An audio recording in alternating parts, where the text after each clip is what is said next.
Comment ça va? J'espère que vous allez bien. J'espère que vous passez une très très bonne journée.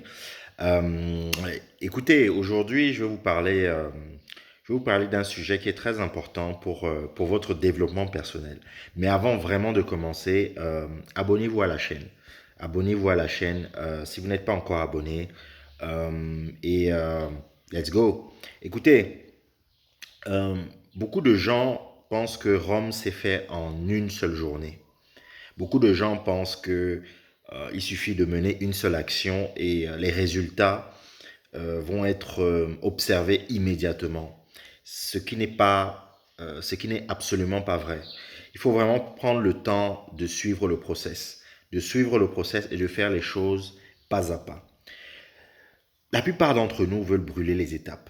La plupart d'entre nous veulent des choses immédiatement, veulent construire une maison, veulent que leur entreprise réussisse et fasse plusieurs milliards de dollars, plusieurs milliards d'euros et pensent que ça se fait comme ça. Non, ça nécessite beaucoup de travail et ce travail, le résultat de ce travail se matérialise vraiment dans le temps. Écoutez, c'est un phénomène naturel. C'est-à-dire, c'est la nature qui veut ça. Observez la nature, parce on apprend beaucoup de la nature. Lorsque vous voyez, lorsqu'on ne peut pas récolter les fruits sans les avoir semés avant. C'est-à-dire qu'on ne peut pas, il faut d'abord prendre une graine, il faut la mettre sous terre, et il faut attendre que ça germe. C'est-à-dire que ça va germer, ça va se transformer en plante. Cette plante va grossir, ça va se transformer en petit arbuste. Ce petit arbuste va devenir un grand arbre. Et cet arbre, à un moment ou l'autre, va produire des fruits. Et, et lorsque vous allez prendre ce fruit très juteux, vous allez le mettre dans la bouche, vous allez être très content. Il va être très sucré, il va être juteux, il va être bon. Vous allez prendre du temps avant d'avoir ce fruit. Et c'est la même chose vraiment dans la vie. Observez la nature, apprenez à observer la nature, comment la nature fonctionne.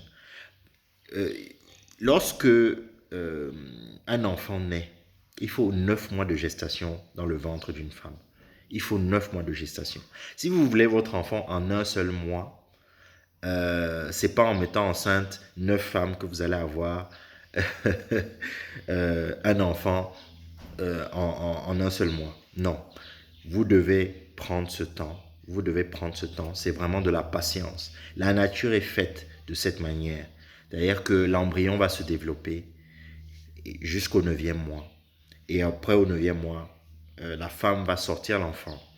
Et cet enfant va grandir. Il va apprendre à parler. Il va ramper. Il va marcher. Et à un moment, il va courir. Il va devenir un adolescent. Et après, il va devenir un adulte. Et ça se fait avec le temps. Et c'est la même chose lorsque vous avez une entreprise. Il faut savoir que ça prend du temps, c'est un processus. La plupart des gens célèbres, des gens que vous admirez, que ce soit Barack Obama, que ce soit Jay-Z, que ce soit vos stars préférées, ce sont des gens qui ont eu à travailler, qui sont passés par des choses particulières dans leur vie, qui ont eu à faire des erreurs avant. Je prends par exemple, moi j'aime bien j'aime bien les exemples dans le hip-hop parce que je suis très... ça fait partie vraiment d'un univers qui m'a beaucoup motivé euh, dans mes réalisations.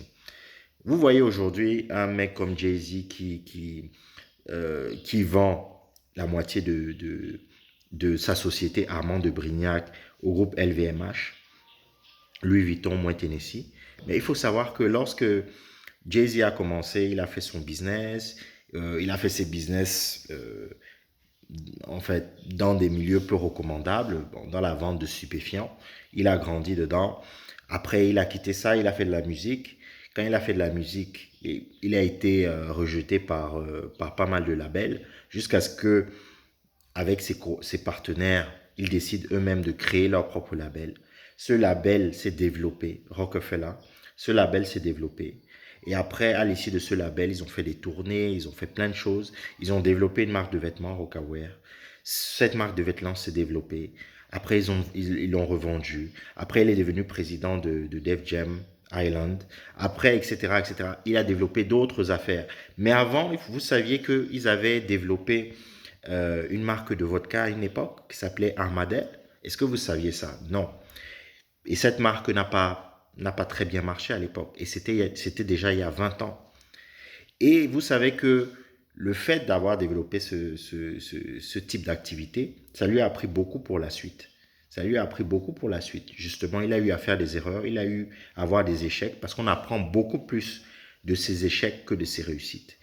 Aujourd'hui, il a sa marque Armand de Brignac. Au départ, lorsqu'il a acheté cette marque 10 ans auparavant, je pense qu'elle produisait, c'est du champagne, produisait 30 000 bouteilles par an. Aujourd'hui, je pense qu'elle produit dans les 500 000 bouteilles par an. Et aujourd'hui, cette marque est successful parce que justement, euh, il a appris des erreurs qu'il a eu à faire par le passé. Et c'est un processus qui prend du temps. Quand vous voyez Barack Obama qui est devenu le premier président noir des États-Unis, il a travaillé dans les rues de Chicago. Il a aidé les gens dans les rues de Chicago. Il a été sénateur. Il a fait pas mal de choses avant d'être président de la République. Enfin, président des États-Unis. Et il a encore fait pas mal de choses pour se battre pour être réélu président des États-Unis. Quand vous voyez un Donald Trump que certaines personnes n'aiment pas, un Donald Trump, qu'est-ce qu'il a fait? Il a été un homme d'affaires.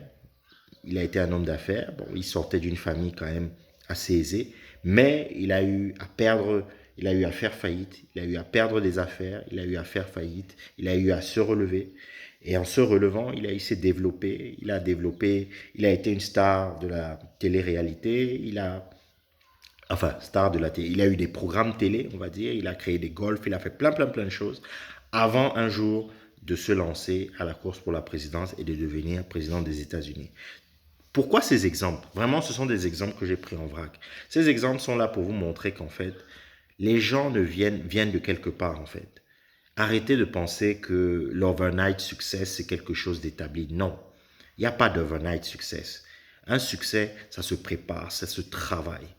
Ça se travaille et c'est avec le temps que ça se fait.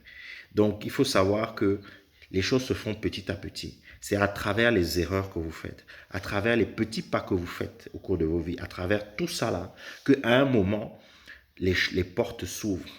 C'est à un moment comme ça que ça se fait. Ceux qui pensent que, bon, du jour au lendemain, ok, je vais créer ma boîte, du jour au lendemain, tout le monde va adhérer, je vais vendre, je vais faire des millions de dollars. Les gens, vous vous trompez. Vous vous trompez. Rien que le fait de lancer un produit ou un service, regardez le temps qu'il faut entre le moment où vous lancez votre produit, le moment où les gens achètent ce produit et le moment justement où les gens sont satisfaits de ce produit et achètent de nouveau ce produit et en parlent autour d'eux. Ce sont des mois, voire des années avant que votre produit devienne vraiment un produit de référence. Et ça se forge petit à petit, petit à petit, petit à petit. C'est la somme de ce travail que vous faites petit à petit, qui fait qu'un jour, les choses explosent. Mais beaucoup de gens voient seulement le résultat. Les gens ne voient pas les batailles qui ont été faites avant. Quand aujourd'hui je fais par exemple, quand je prends mon cas personnel, quand je fais de la musique, en réalité, la musique fait partie de mon environnement depuis très très très longtemps. Plus de 25 ans, la musique fait partie de mon environnement. J'ai fait un peu de solfège, j'ai fait un peu de piano, j'ai fait un peu de... Bon, la flûte, bon, ça c'est les trucs pour les débutants, les enfants. J'ai fait un peu de solfège, un peu de piano, etc. Je détestais mes cours de piano. Je détestais faire ça. Mais c'est avec le temps qu'on se rend compte que, en fait, toutes ces petites expériences, ce sont ces choses qui ont agrémenté après, qui ont forgé après les autres business qu'on a eu à développer après. Je développais un petit business de cassettes et de CD, Chris Music, quand j'étais adolescent. Et, euh, j'étais à fond dans ça. À fond, à fond, à fond. Avant d'entrer, de faire de l'économie, de faire de la gestion, de faire de la finance. Et à un moment, de faire de la banque d'affaires, de faire des cosmétiques et de revenir après dans la musique. Mais rien ne se fait au hasard et toutes les choses se font avec le temps. Donc je vous demande de retenir ça et de faire preuve de patience. Lorsque vous voulez très vite, vous savez, vous pensez que le succès c'est ça, c'est-à-dire c'est comme ça que le succès se passe, c'est-à-dire l'angle du succès c'est comme ça. Vous vous trompez parce que ceux qui en général très vite explosent comme ça, sans être passés par certaines étapes, plonge très vite de la même manière. Donc, en général, l'angle du succès, l'angle du développement de ces activités, développement personnel, il est comme ça. Il est comme ça. Cet angle est comme ça. Il monte doucement comme ça jusqu'à ce que vous réalisez vos objectifs. En tout cas, merci d'avoir suivi cette vidéo. J'espère que ça pourra vous aider. À très bientôt. Ciao.